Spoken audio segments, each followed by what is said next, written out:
Hello নমস্কার, আমি রাখি লাইফ শেয়ারিং উইথ ইউ রাখি আরও একটি নতুন ব্লগে স্বাগত জানাই।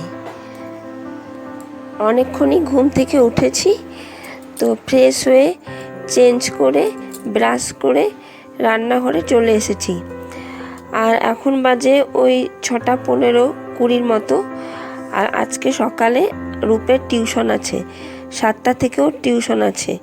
তো এই যে রাতের বেলায় আমি কাঠবাদাম আর কিশমিশ ভিজিয়ে রেখেছিলাম, তো এইটাই এখন আমি ছাড়িয়ে নিচ্ছি। তার আগে আমি 2-3 বার কিশমিশটা আর কাঠবাদামটা ধুয়ে নিয়েছি।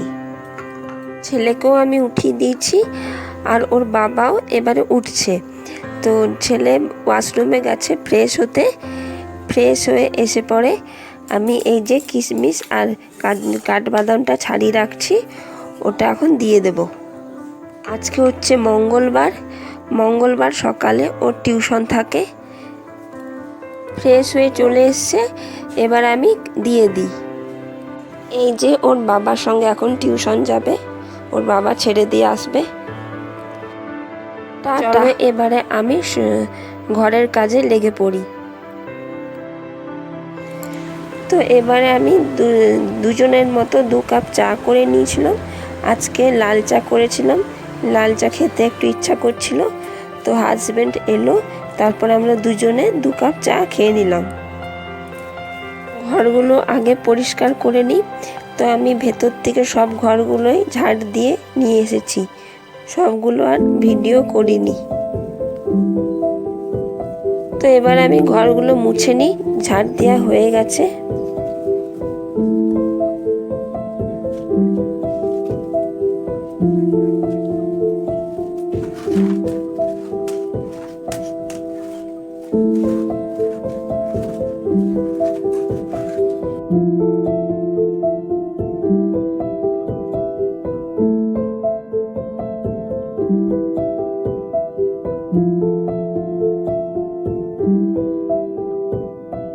ঘর মোছার সময় যত এদিক ওদিক যেতে ইচ্ছা করে।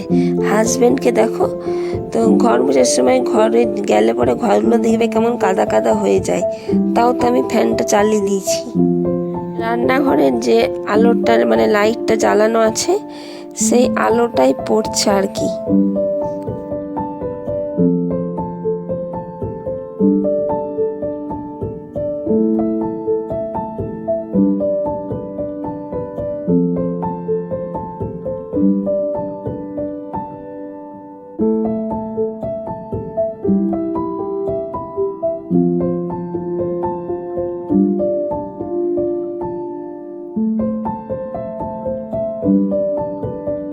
মঙ্গলবার সকালবেলায় বাইরে মেঘ করেছিল, তো মানে বৃষ্টিও পড়ছিল। তো ওই জন্য আমি লাইটগুলো জ্বালিয়ে নিয়েছিলাম, নয়তো ঘরগুলো কি বলতো অন্ধকার অন্ধকার লাগছিল।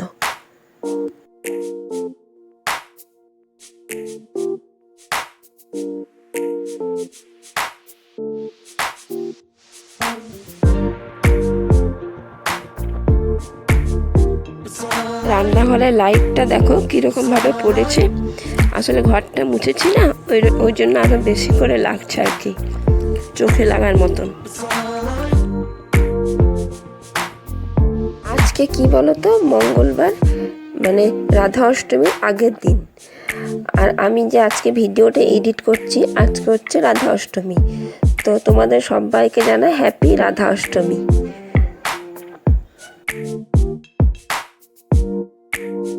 ঘর মুছে এদিকে আমি কিচেনে চলে এসেছিলাম।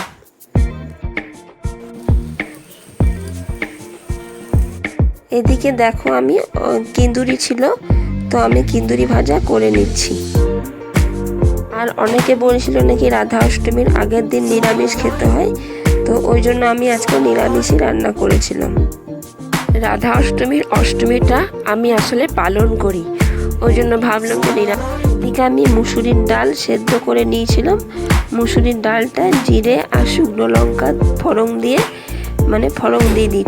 দিয়ে নিচ্ছি।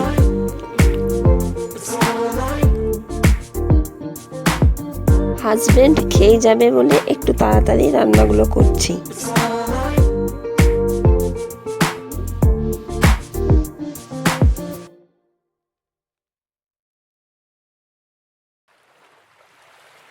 ডালটা আমার এদিকে ফুটে উঠেছে, তো এবার আমি ডালটা নামিয়ে নেব।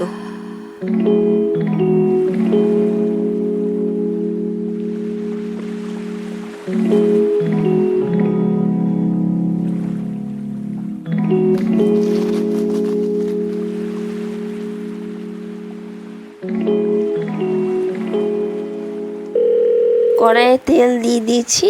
তো এদিকে আমি আলুও কেটে নিয়েছিলাম, তো একটু মানে আলু পোস্ত করে নেব।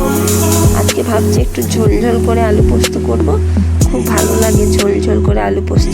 তেলের মধ্যে 5 ফোড়ন দিয়ে দিয়েছিলাম, তো এবার আমি আলুগুলো দিয়ে দেবো।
এদিকে আমি লাল লাল করে ভেজে নিয়েছিলাম, আর আগে আমি নুন দিয়ে নিয়েছিলাম।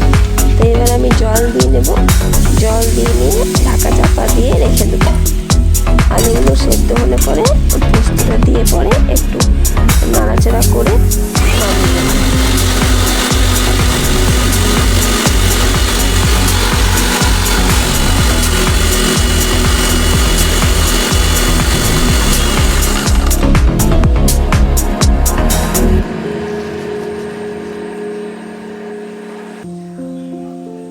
আর এদিকে আমি মিক্সিতে পোস্তটা পেস্ট করে নিয়েছিলাম।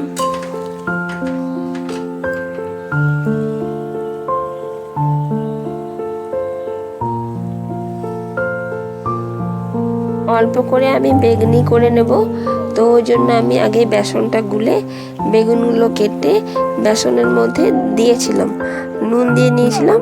তো যাই হোক, পরে খাবার সময় বেগুনিটা করে নেব।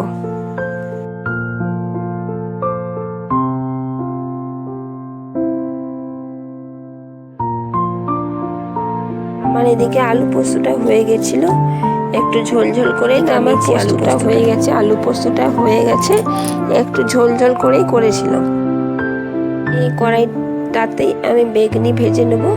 এই যে কড়াইয়ের পোস্তগুলো ভালো করে উঠিয়ে নিচ্ছি। এবার একটু জল দিয়ে ধুয়ে পরে বেগুনিগুলো করে নেব। ও আলু পোস্তটা করে পরে আমি স্নান করতে চলে গেছিলাম। এই যে আমি স্নান করেও চলে এসেছি। এখন আমি সিঁদুরটা পরে নিচ্ছি।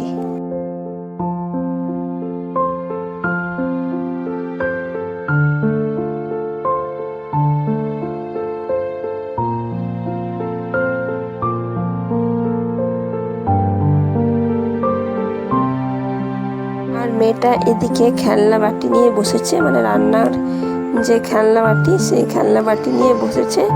এই খেলনা বাটি নিয়ে ও এখন খেলছে। আর এইটা ছেলেটা তুলে দিয়েছিল আর কি।